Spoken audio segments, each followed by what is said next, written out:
Hi everyone, this is Jake Crow and welcome back to Blind Faith.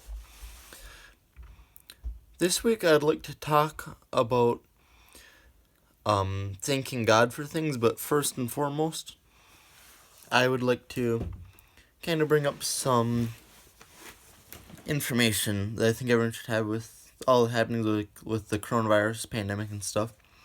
Everyone's been underneath a lot of stress and stuff. And I think that there's a song that kind of can help people out. It's called The Little Girl by John Michael Montgomery. It's a very sad song. It's about a girl that had abusive parents and stuff, so that part's sad. But then the song, there's a couple words that talks about, because like her parents never brought her to church or anything at the very end, and she gets adopted by a different family and stuff. And goes the first day of Sunday school and see the picture of Jesus and says that she doesn't know his name, but she knows that he was with her the night because her dad killed her mom or whatever in the song. And I think that listening to the song today, I also was thinking about it, and I thought it was really important to share the message that Jesus is always with us. He is always by our side. There's another story I've heard from a friend that a man dies and goes to heaven and is looking back at his life and he sees two sets of footprints on the beach, but on the beach behind him, like just in the sand behind him. But every time the going got tough for him, there's only one set of footprints, and he turns to Jesus and goes, "Jesus, why is there only one set of prints when I had a hard time? Where were you at those times?" Jesus goes, "Oh, those footprints are mine. I was carrying you at those times." So you really have to remember when the going gets tough, especially with the COVID-19 pandemic still occurring, still happening. I've been trying to stay home as much as possible, so I know that sometimes it creates tension with your family and stuff, and sometimes you just have to remember to be kind and be considerate. That part of it gets us into our next part that I actually want to talk about today, about thanking God for all the things He's done for us. I mean, God does a lot of things for us. I look at all the things God has created good in the world. Every time we have baby chicks born, which we had a couple born this last week, and it always makes me happy we have chickens. That makes me happy. And I have to remember to thank God for it, because it is God's creation. God has created those baby chicks. God's created the chickens. I plant maple seeds.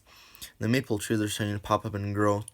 I like planting them around the yard and around the property and giving them to people and stuff, because quite honestly I think that getting part of nature in our lives is important. God gave us nature to help give us a place to calm down and relax.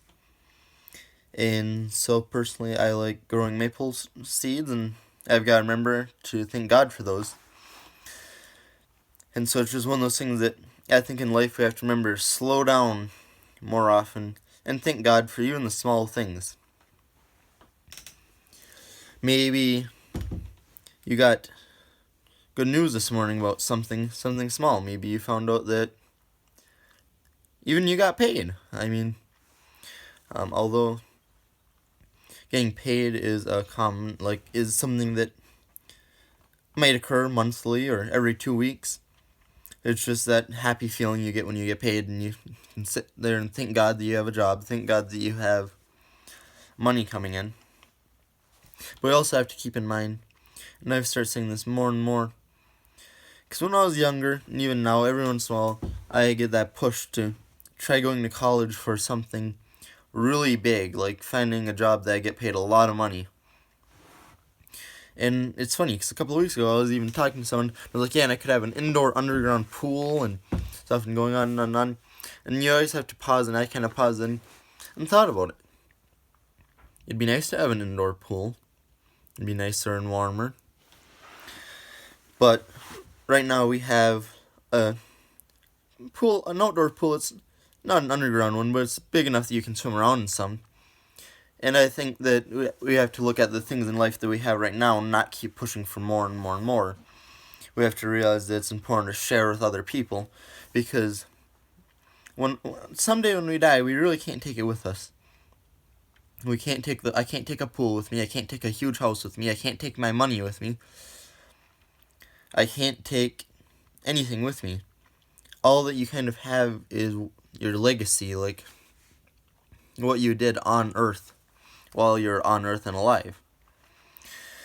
And so we have to make sure that when we look over our lives on Earth, when we look over what we did on Earth, what we accomplished while we were living, was it good, or did we not do so good? And we have to make sure we try weighing out the not so good things with good things, because we will make mistakes. We're all human. We'll always have those mistakes.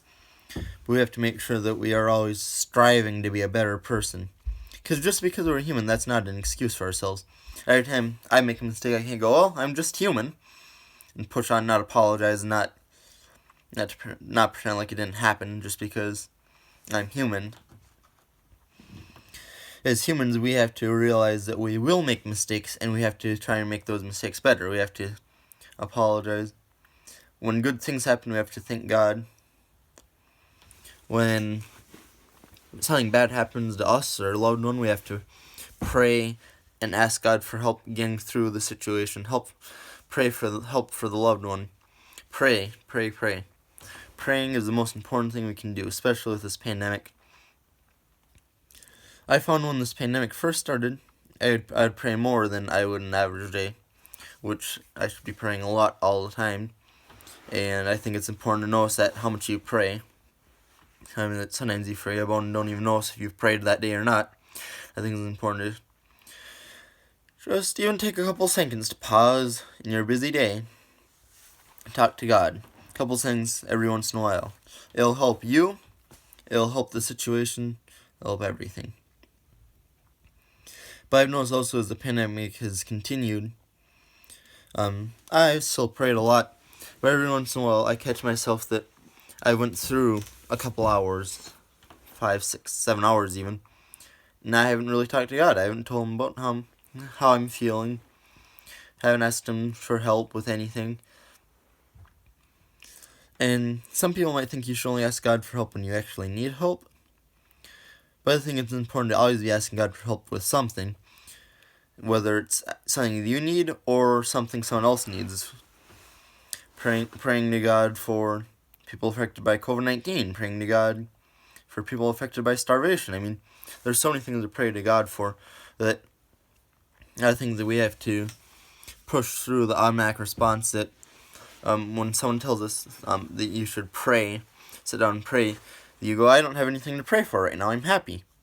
Even when you're happy, pray to God. Pray to God and ask him for things for other people. Thank him for your happiness. Thank him for what's making you happy. Thank him for the good things in your lives. I think we also have to sit down and look at the good things in our lives, because love is what I consider the true currency of God. What in your life do you truly love? Your family, your kids, your parents, your brothers, your sisters, your aunts, your uncles, your grandparents, your adopted family members, even if there's people are adopted, your pets, your friends, your animals, just everything. I mean, there's so many things to love in life, and we have to sit down and thank God for all the things that we can love, because I think that if everybody loves everybody, this world would be a great place. So the message for today, thank God for everything he's given you. Thank God for the lessons that he's let you learn too, because sometimes you might be going through a hard time thinking it's bad. And kind of like when I had my birthday a couple years ago. Sorry, I'm not talking good today, but when I had my birthday a few years ago, and I was excited, and I've told the story many times, even on here before. And I wake up at probably 2 in the morning and can't fall back to sleep, so I'm already having a little bit of a bad day just because I don't have enough sleep. I wake up and throw my toast on the floor. Ice Cube's tray is empty. For the waters, I'm going fishing, so head outside to fill up the cooler to put the fish in, and pick up the cooler after it's full of water. I fill it too full and I dump half it on myself. Didn't have time to go and change my clothes either, so I was like drenched. Kind of a warm day, not too hot, but it was that warmer day. So really looking back, being drenched probably wasn't the worst thing to happen. Then I get out there and break my line 3 times on fish, just large fish, break the line. Finally get one in. It's a nice, decent sized bass, probably the smallest out of all of them. And you're sitting there going, that birthday sounds like it was pretty bad right away. But at first I thought it was going bad, but about halfway through that morning, before I even dumped the water on myself and stuff, I started laughing. And right there, I went with the lesson from God, because God was teaching me a lesson. God was teaching me to find happiness in sometimes a situation that seemed bad to you. Some situations you might struggle to find happiness in, some situations you can't. But like this situation, nothing major is done wrong. Like the toast falling on the floor, my breakfast falling on the floor, wasn't the end of the world. No ice in the ice cube tray, not the end of the world. Not getting enough sleep, not the end of the world. I mean, you look at that, all those things, and it can just ruin your day when things like that happen. Your day can be absolutely ruined. But instead, I chose to sit down and thank God for that day. Now I think back at it, it was one of the funnest birthdays I've had, just because of the things going wrong. I found humor in those things, and I was able to share them with family and laugh. And now all of a sudden, I've turned what could have been a potentially disastrous birthday into a really fun day, because it was enjoyable. I was out with friends and my brother and my friend, and we were out fishing. It was a sunny day. The sun was shining. It was a calm day. There's not too many waves on the lake. I mean, that's things. We have to learn to look at the positives in life and thank God for those positives. God gives us positive things in life as long as we're looking for them. If we're not looking for them, we're going to struggle to see them, because you're not looking for something, you're not going to find it. Just as that morning when I woke up on that birthday, I was not looking for positive things, and nothing positive occurred right away in the morning. In fact, things just kept getting worse and worse, and I kept getting hurried more and more. I kept trying to move faster and faster, and the faster I moved, the worse things got. And we also have to remember not to hurry too much, because if the more you hurry, the more things seem like goes wrong. So I think that we have to remember in life to slow down and notice the good things. Slow down and pray to God. Slow down and thank God. This is Jake Crew, Blind Faith. Thanks for watching. See y'all next week, and keep praying. Keep hoping.